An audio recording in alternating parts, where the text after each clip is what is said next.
Guys, welcome back. This is part 2 of the Hifonics Brutus Anniversary Edition repair. So in part 1 we looked at the power supply and we got that up and working. It was pretty simple. All it was the output FETs had died and it had killed a few of the gate resistors. So we replaced the gate resistors, we replaced the output MOSFETs of the power supply, and we also changed the driver transistors for good measure, since they had been subjected to some pretty harsh environments, and we had some upgrades in stock anyway that are pretty cheap, so it seems silly not to fit them. So power supply we tested in the last video, all up and running very good. So now let's move on to the output section. The owner of this amplifier said to me that this amplifier died due to a short circuit on the speaker terminals. So he was putting the amplifier and the box back into his car and it was all still hooked up, very bad idea, and the speaker wires touched, I assume, whilst there was some music playing, and it shorted out a few of the FETs in the output section. I think there were only about 4 or so that were dead, and most of them were 640Ns. So because of this instant short circuit, it will have instantly taken out these FETs that died, like in a split fraction of a second. They didn't get a chance to slowly cook, and that's why the output section doesn't have any burnt looking sections. But the power supply, obviously this sudden short circuit will put a huge strain on the power supply section, which couldn't deal with it, and that shorted the power supply FETs out instantly as well, which then cooked from the 12 volts coming in through the power lines. So because of the instantaneous nature of this failure, we might be lucky enough that the drivers survived. The drivers, they're quite delicate, but they're also able to drive the small signal into the FETs for a good amount of time before they will die. So because this was an instantaneous failure, we might have got lucky in this case and not have to replace anything on the driver board. But how can we be sure that the drivers are okay? Well, this is what's called a self-oscillating amplifier. It means that the Class D switching square waves, which are built up on the output section for operation, won't work and they won't be present on any of the pads unless the output MOSFETs are actually in place.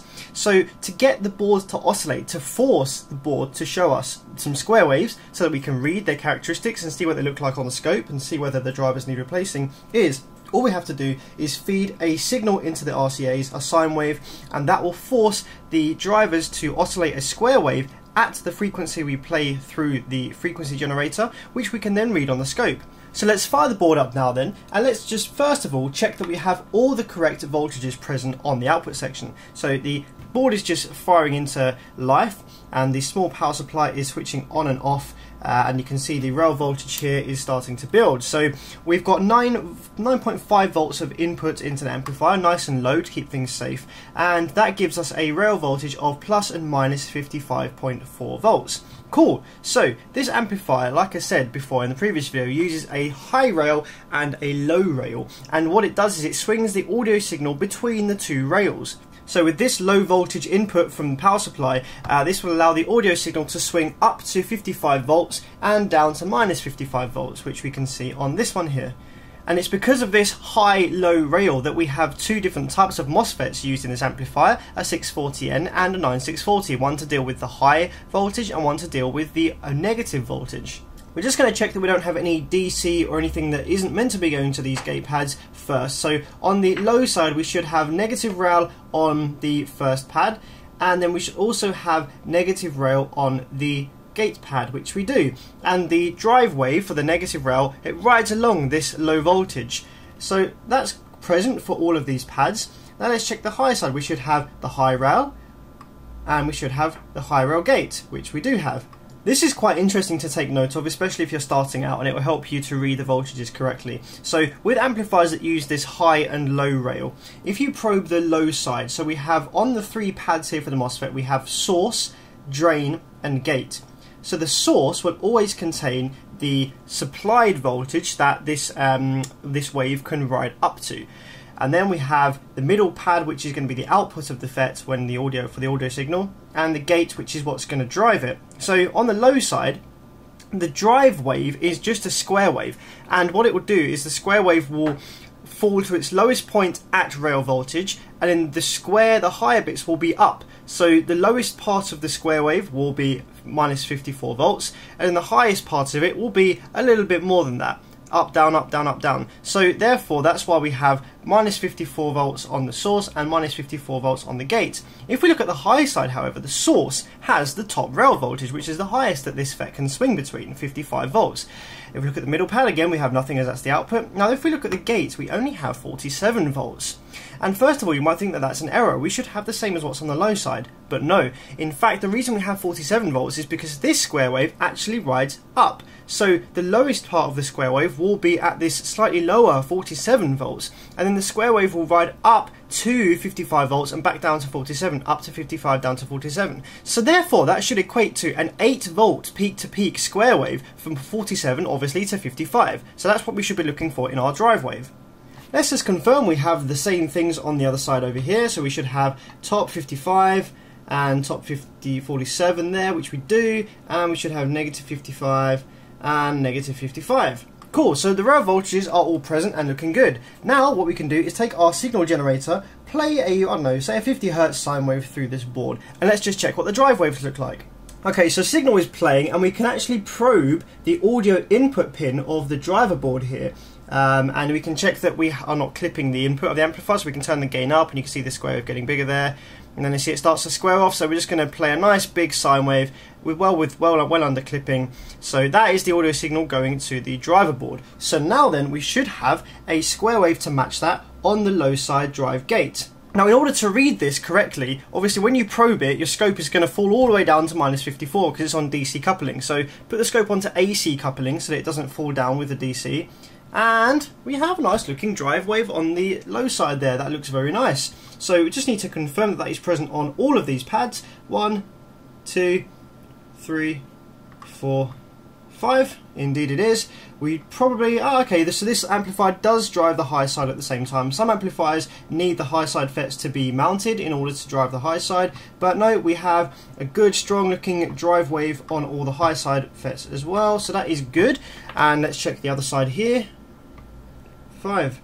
Okay, great stuff. So, driver board seems intact and doesn't look like we're going to need to do any repairs to the driver board, which is great news for me because it means less work, but kind of annoying for you guys because I like to take these driver boards out and show you guys the SMD soldering. It's very interesting and it makes for good content. There's lots of things on these boards that you need to change when they die, so perhaps I'll get another one in at some point where the driver board is dead. I've got a few amps laying around actually that need to be repaired that do have dead driver boards, so I'll check out the other videos, and what I'll do is I will put a little note in the video description if there is a driver board repair, so if you're interested to see how that would work and what things you need to change, then that hopefully will be easy to look out for. Somebody asked me where I have the probe grounded for the scope, whether it's on the hard ground of the amplifier's input or a virtual ground on the output section. On 99% of amplifiers, you can probe and check everything on the board by clamping the ground to the physical ground on the amplifier's input.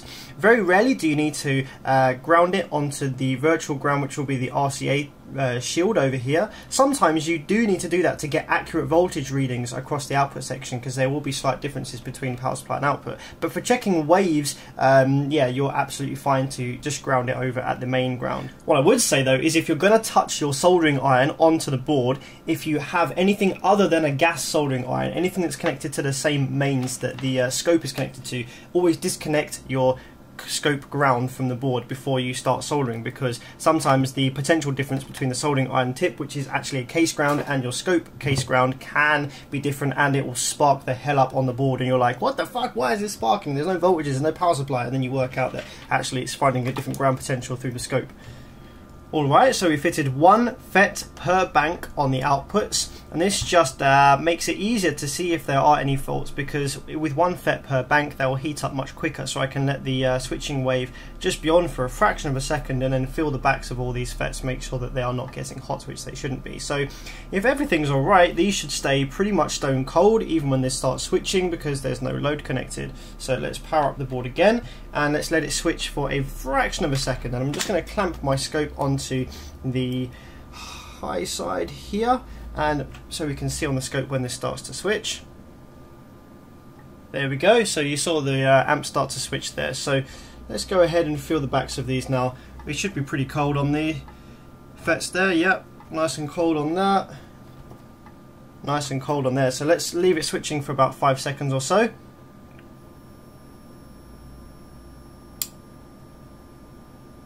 Nice high-pitched whine from the transformers there. Okay, so this one's getting a little bit warm. So let's check the drive wave to this one. And let's also just check. So this one's pretty cold. This one's very cold. And this one's very cold. So we've got a single warm one over here. And that is a 640N. So we're going to AC couple our scope. Turn that back down to 2 volts so we can see what the drive wave looks like. Okay. So we've got a little bit of a dip on there. And it's a little bit rounded at the top there with the drive wave. So that's on the gate. Let's check what it looks like before the gate resistor and see whether there's any issues with the gate resistor causing that. No, that looks about the same. So what's going on the other side? Does that look about the same or not? Yeah, it does look about the same on the other side. So perhaps we've just got a slightly dodgy FET, perhaps. Okay, this is pretty interesting, and I've not really seen this before. So this is a new one of the N640Ns. This is what it should read. Got a VT of 4 volts, which is the switch-on voltage, gate capacitance of 2.2 nanofarads, and RDS of 0.5 ohms. If we read the one that was just in the amplifier, it's a little bit different of a story. It's just reading a capacitance between 1 and 2. So did this just blow as I turned the amplifier off, or was it dodgy to start with? Very strange indeed. Not seen that before. This is a brand new bank of FETs, so that's strange. So what I'm going to do is obviously put this one in the bin, fit this one, which is obviously reading okay, and if it still heats up, then we know we possibly have a board issue. Alright, cool, let's try this again then. Let's get the amplifier fired up. Nice big switching wave on the output side, ready to come in right about now. And off. Okay, still stone cold. Let's just check the switching wave on there is nice. Yep. Okay, let's go back to that one so I can feel the heat. Okay, that high-pitched whine isn't present anymore, so that might have been something to do with this 640N, which wasn't happy. Okay, that's about 5 seconds. Is it warming? Nowhere near. No, nothing like the other one was a minute ago. Let's leave that on for a good minute and check the heat. That high-pitched whine is back this time. That's actually coming from the power supply. It's the air, it's the transformer. It's just where it's a little bit loose perhaps. It's just whining against itself. So we'll put some CA glue on that just to calm that down. Okay, it is still warming up this one though. Or is it just my mind? Okay, no, it's certainly just my imagination. Just got a little temperature sensor here, and it's actually reading the same as all the others and staying pretty cool. It's a funny thing, temperature and things. I do need to get myself, another thing I would quite like is one of the laser temperature sensors, so that I don't have to touch the back of these FETs and rely on the sensitivity of my hand. I can get a legitimate temperature readout from the FET. So that's another thing to add to the shopping list, but no, that one's actually reading okay. So in that case then, from this batch of 640Ns that I got, I'm going to go through each one of them and check the consistency, make sure it's within tolerance on the tester before I drop it in. But no, this thing is pretty happy now. After fitting that new 640N in replacement, it's not getting warm and the amplifier is staying pretty cool and everything seems very happy. So good success. We just need to go ahead and fit the rest of the parts now and then fire it up once more, check again that nothing's out of consistency or tolerance, and then we should be good to go. Alright, it's time for one last power up then before we apply some new thermal paste to these new FETs, and she goes back in the case and we can drop a bench test. Woohoo, favourite bit. First of all, let's just make sure that we have on all these new power supply FETs. If you remember from part 1, there was some issues with the pads of the power supply MOSFETs where the cheap board had allowed the pads to slightly come away and it wasn't making a good connection against the middle leg of the MOSFET here, which is where the 12 volts is supposed to be. So what we're going to do is just set our scope so we can see it and put it on the back of each FET, give it a wiggle, and the voltage on there should not dip down or be inconsistent or anything. It should just stay nice and strong on there even when you wiggle the FET. So let's just put it on there. All looking good so far. I have gone through all of these and applied a nice big bit of solder to top and bottom of board, because the 12 volts comes through on the top of the board and the ground is on the bottom of the board. So yeah, all looking good there. So let's fire her up then and see how we're doing. So this will take a little while to turn on, and you can see the waves are starting to build there. There we go, there's the output switching wave, looking pretty good. And this amplifier runs on a 103 kilohertz output switching wave, and the power supply works on probably a 26, is it? Let's have a look what we got. 24.8 kilohertz. So much faster switching on the output, which is normal. So what I'm going to do is leave this idling for about 5 minutes, go and make a cup of tea or something, and then I'll come back and I'll check the temperatures of all of these FETs and make sure that they're all staying nice and cold. If they are, I will apply, running a bit low on the old thermal paste. I might have to order some more before we put this back in the case. I'll see if there's enough left in there to do this whole board. Back in the case she goes, and then we'll drop a bench test.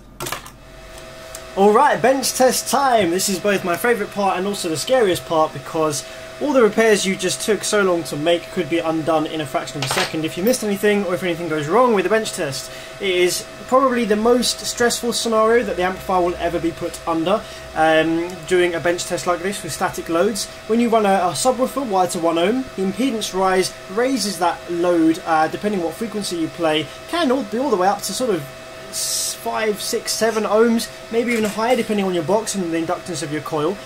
So a static 1 ohm load is a bit more like playing an amplifier at 0.5 or even lower on a reactive load. So this will show its true colours and show its true power at static 1 ohm load, and we're going to be testing this at 12 volts and working out for correction factor for 14.4 volts. So let's turn the power supplies on and see if we get a fire.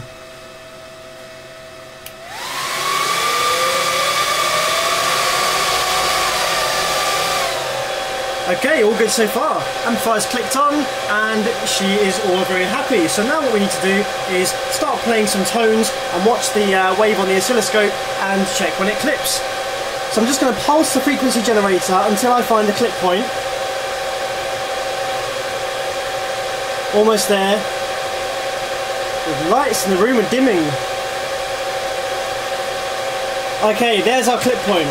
So what we're going to do now is hit the tone, and a little bit longer this time, and pause the scope on the wave. There we go. So there's a tiny little bit of soft clip there where the rail voltage was just reached, and I'll zoom in on that. And you can see it there really clearly, just where the rail was started to get reached by the wave there. Now this is not a problem. This is probably above 1% THD, let's be honest.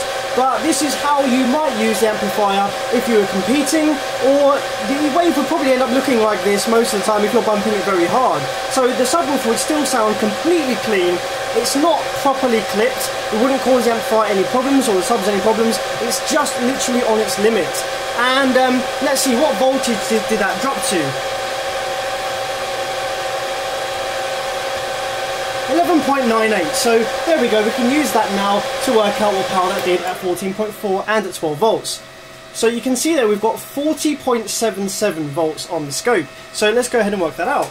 Now somebody did comment the correct formula to use for working this out. I do know it, but I'm super lazy and I've just got used to bringing this tab up, so I'm just going to do that for the time being because I'm pretty lazy and I didn't get much sleep last night either, so let's do that. 40.77 volts at 1 ohms gives us 1,662 watts, and that was at 11.98 we saw on the multimeter there. So let's go ahead and work that out for correction factor 14.4.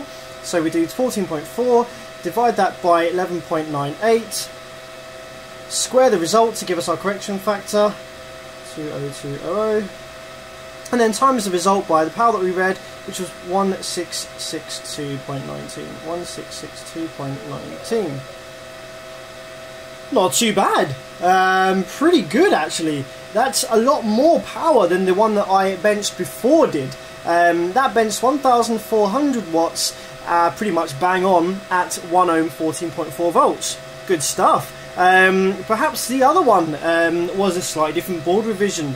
Or actually, that, to be honest, that was before I sorted the power supplies out. It was quite a long time ago that I did that previous bench. So, wow, not too bad at all. Pretty good value for money. You can pick these up now for pretty cheap.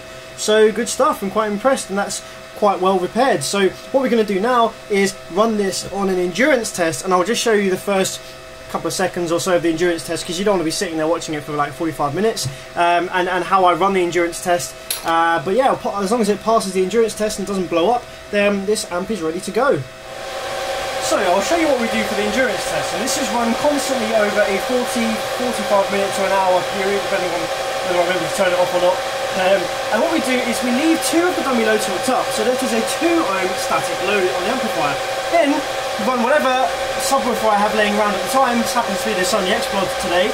Something that I don't care about, because the amplifier blows and sends DC to the woofer. I don't want to damage a good woofer that I have, so it's just generally any old crap. And that's another 4 ohm load. So the amplifier sees a 1.333 ohm load, but 2 ohms of that are static. So this is quite a heavy scenario for the amplifier, based on how it will be used in real life, because we have a 2 ohm static and then another 4 ohm reactive. So 1.3, but part of it's reactive. And the reason for that is because when a woofer moves, you actually get inductance back through the coil and back to the amplifier, and that can change if something's not been repaired right. Inductance can affect how the amplifier works, so I want to obviously make sure a woofer is hooked up to present inductance to the amplifier to make sure that it's happy. What I do is I leave a sweep playing. I do 80 Hz down to 23 Hz, and I tweak the subsonic and the low pass so that it starts off not doing much power at 80 Hz, then it does like so, it goes woo, and then it does a big bit of power at the middle, and then tapers off toward the 23 Hz. So it's kind of like small power, big power, small power, big power, small power, big power. So it's like a pulse, and you can see that on the scope. If I hit start on here, so it starts off low power, gets pretty big as it goes down, and then tapers off again. And so I literally just leave this for, like I say, about 45 minutes doing this. And then the amplifier should like get, lukewarm. It should just kind of be a little bit warm to the touch, obviously, after playing for this amount of time. MOSFETs obviously generate heat, and the heatsink will pull that away. So it's just to ensure that there aren't any issues going forward with this being used continuously in the car.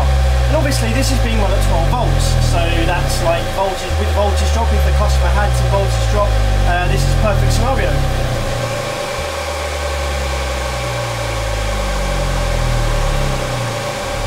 So yeah, cheers guys for watching, and I hope this has given you an insight into the Hifonics. It's a shame that we didn't get to look at the driver board, so like I said, I'll put up a video once I do get a driver board that is similar to this one, that I can show you how to repair. It's very interesting, and it's not too difficult if you know what to look for, so that should help you guys out. So yeah, hit the subscribe button, stay tuned, and I'll catch you next time.